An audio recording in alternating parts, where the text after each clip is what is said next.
मरने से पहले एक व्यक्ति ने अपने बेटे को चांदी के सिक्कों से भरा एक थैला दिया और बोला, बेटा जब भी ये सिक्के खत्म होने लगे बस ये 4 शब्दों की विशेष प्रार्थना दोहरा देना, थैला फिर से भर जाएगा।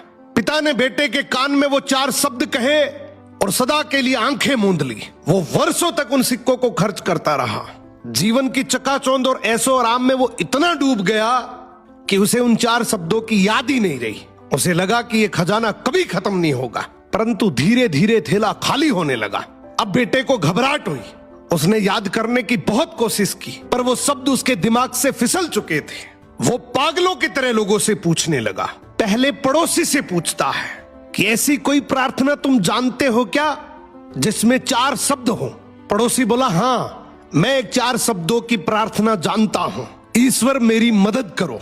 उसने वो शब्द कई बार दोहराए, लेकिन चांदी के सिक्के नहीं बढ़े तो वो बहुत दुखी हुआ।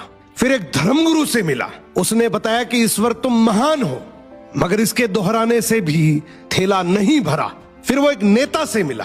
उसने मजाक में कहा, जरूर ये होगा, ईश्वर को वोट दो, परंतु कुछ नहीं बदला। वो निराश होकर अपने घर की दहलीज पर बैठ गया। तभी एक भूखा भिखारी उसके द्वार पर आया। लड़के के पास खुद के लिए भी बहुत कम बचा था, फिर भी उसने अपना बचा हुआ भोजन उस भिखारी को दे दिया। भोजन करने के बाद भिखारी की आंखों में चमक आई। उसने तृप्त होकर बर्तन लौटाया और हाथ जोड़कर कहा, हे ईश्वर तुम्हारा धन्यवाद।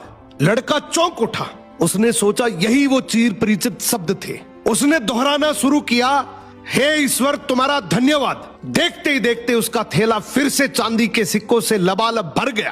तब उसे समझ आया, जब उसने किसी की मदद की तभी वो प्रार्थना उसे याद आई। क्या बात है।